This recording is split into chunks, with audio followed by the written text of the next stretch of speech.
کیا کیا؟ اللہ نے مال دیا تو اس مال کا کیا فائدہ اٹھایا کہ 7 ایسے افراد ہیں غلام جن پر اسلام قبول کرنے کی پاداش میں ٹارچر کیا جا رہا تھا، تشدد کیا جا رہا تھا. ان غلاموں کو خرید کر اپنے پاس اپنی خدمت کے لیے نہیں رکھا، بلکہ نیکی اتنی خالص تھی خرید کر آزاد کر دیا تھا. 7 غلاموں کو. کتنے غلاموں کو؟ 7. اور اگر 7 کا نام یاد نہ رہے تو ایک نام یاد کر لو، کس کا؟ حضرت بلال. یہ ہے سچے عاشق رسول کے. وہ مانگتے تھے، امیہ بن خلف مارتا تھا کہ ہمارا غلام ہو کر، ہمارا نوکر ہو کر ہمارا دین چھوڑ دیا. بت پرستی کو برا کہتے وہ دین اسلام میں چلے گئے اور نئے دین کو اپنا رہا ہے. مارتا مارتا مارتا تھک جاتا، دوسرے کو کوڑ دیتا، تم مارو. وہ مارتا، بچے گلیوں میں گھسیٹتے رہتے. اور کسی نے کہا بلال تو سچے دین میں آیا ہے، دین میں آ کے تو آسانی ہونی چاہیے تھی، لیکن تو سچے دین میں آ کے تجھے تو تکلیفیں چڑھ گئی ہیں، تجھے تو مارا جا رہا ہے، پیٹا جا رہا ہے، یہ کیا بات ہے؟ اس نے کہا جب تم کوئی برتن خریدتے ہو تو تم اسے ٹھونک بجا کے دیکھتے ہو. میرا بھی امتحان ہو رہا ہے کہ بلال اپنے اس محبت کے دعوے میں سچا ہے کہ جھوٹا ہے. یہ امتحان ہے اور اس امتحان میں میں پاس ہو جاؤں گا. تو آج دعوی عشق کرنے والے بڑے ہیں، دعوی الفت کرنے والے بڑے ہیں، دعوی محبت کرنے والے بڑے ہیں، لیکن امتحان میں کوئی ثابت قدم ہوتا ہے تب تیرے کلمہ پڑے. بلال نے کفر ظلم تو ڈریا، اہل عشق نہ ملنا سواللہ بھائی مدنی آقا. عاشق کہلانا تو بہت آسان ہے، لیکن عشق کے امتحان میں یہ محبت کا الفت میں قدم رکھنا ہے. لوگ آسان سمجھتے ہیں مسلمان ہونا. حضرت بلال کو مارا جا رہا ہے. رسول پاک صلی اللہ علیہ وسلم فرمایا اے ابو بکر جاؤ بلال کو خرید کر لا. آپ نے یہ کہا سنو میں گھر میں دیکھتا ہوں میرے پاس پیسے بھی ہیں کہ نہیں ہیں، دیکھ تو لوں. نہیں ایسے کوئی بات نہیں. آپ گئے، امیہ بن خلف نے کہا 32 اوقیے سونا دے. کتنے؟ 32 اوقیے سونا. آج کے لحاظ سے کروڑوں روپے کا سونا ہے. انہوں نے اتنی قیمت مانگی کہ ابو بکر علی بات ہی نہ کر سکے اور کہے کہ نہیں میں تو خرید ہی نہیں سکتا. یعنی ایسی قیمت مانگنا کہ جو کوئی دے ہی نہ پائے وہ مانگی. حضرت ابو بکر صدیق نے اسی میں وہ سونا دے دیا. یہ تو جو ہم نے کہا تھا اچھا تمہارا جو غلام نستاس رومی غلام ہے وہ بھی دے دو بدلے میں، پھر بلال کو دیں گے. کہا وہ بھی لے دو. غلام اپنا بھی دے دیا. اب وہ حیران ہو گئے کہ ابو بکر ہم تو یہ سمجھتے تم بڑے کامیاب بزنس مین، تم کوئی بارگیننگ کرو گے، کوئی مول تول کرو گے، بھاؤ تاؤ کرو گے، کچھ کمی کراؤ گے. تم نے تو منہ مانگی قیمت دے دی، یہ کیا بات ہے؟ کہا تمہیں پتہ نہیں بلال کتنا قیمت ہے. جوہر کی قیمت جوہر ہی جانتا ہے. بندے کو خبر ہے نہیں جوہر کی قیمت ہے جوہر. تمہیں کیا پتا بلال کی قیمت کیا؟ تم تو سمجھتے تھے بڑا سستا ہے، ہمیں پتا یہ کتنا مہنگا ہے. خرید کر لائے، بارگاہ رسالت میں پیش کر. یا رسول اللہ آپ کا عاشق صادق بلال حاضر ہے. آج میں نے خرید کر اپنے پاس نہیں رکھا بلکہ اس کو وقف کر دیا، آزاد کر دیا ہے. ہاں جی. یہ جب مکے میں خبر پھیلی تو یہ بریکنگ نیوز تھی، ایک برننگ ایشو تھا. وسپرنگ. کچھ لوگوں کو کی سوچ نیگیٹو ہوتی ہے، وہ منفی سوچ رکھتے ہیں، بجائے کہ نیکی کی تحسین کرتے، تعریف کرتے کہ جی بہت اچھا کام کیا کہ منہ مانگی قیمت دے کر آزاد کر دیا. ایسے تو ہو ہی نہیں سکتا. بلال کو خرید آزاد کر دیا. جس کے ساتھ ہم نے کھیل بنائی ہوئی تھی، بچے گلیوں میں گھسیٹتے پھرتے تھے، اس کو خرید کر آزاد کر دیا. یہ تو ہو ہی نہیں سکتا. یہ کیسے ہو سکتا ہے؟ لازمن ابو بکر پہ بلال کا کوئی احسان ہو، اس احسان کا اچھا احسان کا بدلہ احسان کرنا یہ بھی قسمت والوں کو نصیب ہوتا ہے. مگر نہ آج کل تو حضور نے خبر دے دی کہ جس پہ احسان کرو اس کے شر سے بچو، جس پہ احسان کرو اس کے شر سے بچو. تو احسان کا بدلہ احسان کرنا یہ بھی تو ہر جزاء الاحسان الا الاحسان کے اندر بہت بڑی بات ہے.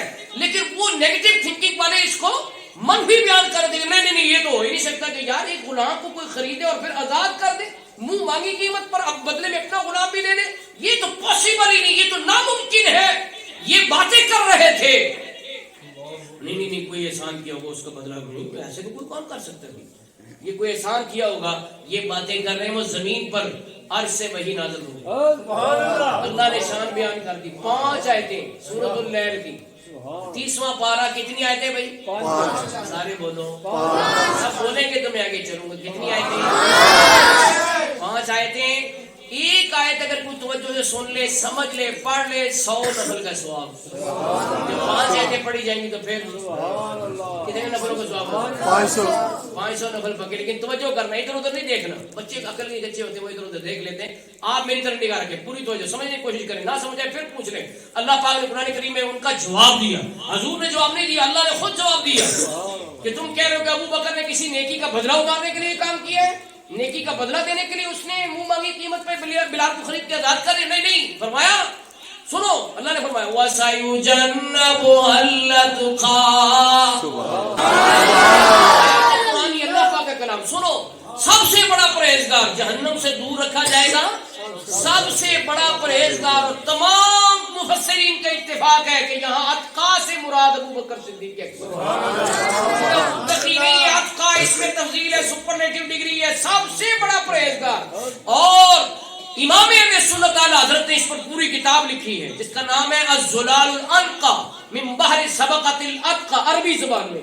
میرے پاس عربی زبان اور اس کا تاج الشریعہ مفتی اختر رضا خان صاحب نظری کا کیا وہ اردو ترجمہ دونوں موجود ہیں، اور اس کو ایڈٹ کیا ڈاکٹر محمد اشفاق نے پنجاب یونیورسٹی میں. اس کتاب کی قیمت جانی، ہمارے تو لوگوں کو پتہ ہی کوئی نہیں نا، تو قیمت جانی انہوں نے اس پر پی ایچ ڈی کروائی اس کو ایڈٹ کرنے پر، اور اس کو پی ایچ ڈی کی ڈگری دی کہ اتنی اہم کتاب ہے امام اہل سنت کی تفسیر.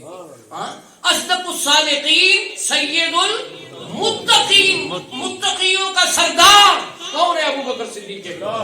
اصدق الصادقین سید المتقین، چشم و گوش وزارت پہ لاکھوں سلام، یعنی اس افضل الخلق بعد الرسل ثانی یسنین ہجرت پہ لاکھوں سلام، سایہ مصطفیٰ، مایہ اصطفیٰ، عز و ناز خلافت پہ لاکھوں سلام. تو جناب وَسَيُجَنَّبُهَا الْأَتْقَى، جہنم سے دور رکھا جائے گا سب سے بڑا پرہیزگار. الَّذِي يُؤْتِي مَالَهُ يَتَزَكَّى، جو اپنا مال اس لیے دیتا ہے تاکہ پاک ہو جائے. وَمَا لِأَحَدٍ عِندَهُ مِن نِعْمَةٍ تُجْزَى، اس پہ کسی کا احسان نہیں ہے، اس پہ کسی کا احسان نہیں ہے جس کا اس نے بدلہ دینا ہو. تو حقیقت کیا ہے؟ فرمایا اللہ نے إِلَّا ابْتِغَاءَ وَجْهِ رَبِّهِ الْأَعْلَى، سوائے اس کے کہ وہ رب اعلیٰ کی رضا چاہتا ہے. سبحان اللہ، رب کی رضا چاہتا ہے. وَلَسَوْفَ يَرْضَى، ان قریب وہ راضی ہوگا. سبحان اللہ. مال اس لیے دیتا ہے تاکہ پاک ہو جائے. تو مال انہوں نے اتنا دیا، اتنا دیا. حضور فرماتے ہیں کسی کے مال نے مجھے اتنا نفع نہیں دیا. ابن ماجہ شریف میں حدیث ہے، اور حدیث نمبر ہے 94، حدیث number 94، one of the 6 authentic books of hadith ابن ماجہ شریف. اس میں لکھا ہے ما نفعنی مال احد قط ما نفعنی مال ابی بکر، کہ کسی کے مال نے مجھے اتنا نفع نہیں دیا جتنا نفع ابو بکر کے مال نے دیا. نفع ابو بکر کے، یہ بھی حدیث ہے. حضور حضرت ابو بکر صدیق کے مال میں اپنے مال جیسا تصرف کرتے تھے. کیسا تصرف کرتے تھے؟ جیسے اس کی مثال دو. ہجرت کر کے آئے نا مدینے پاک میں، پہلا کام کیا کیا؟ مسجد بنائی. کیا کام کیا؟ سروے شروع ہوا بھی کہاں مسجد بنائے. زمین کی تلاش ہو رہی ہے کون سی مسجد بنانے کے لیے. مسجد سارے بولو، جس میں ایک نماز پڑھے کتنی نماز کا ثواب ہوگا. اس کا سروے ہو رہا ہے کہ کون سی جگہ ہونی چاہیے. تو سروے ہوتے ہوتے 2 یتیم بچوں کی جگہ پسند آ گئی، سہل اور سہیل کی. ان کو بلایا گیا، ان کو پتہ چلا کہ سرکار نے مسجد کے لیے جگہ پسند فرمائی. ان کا نہیں، ہم ویسے ہی تحفہ تن دیتے ہیں. دیکھو ان کا جذبہ. لیکن سرکار فرما نہیں، ہم اس کے پیسے دیں، ہم اس کے آپ جانتے تھے کل کو کوئی یہ نہ کہہ دے کہ حضور کے ڈر سے بچے ڈر گئے.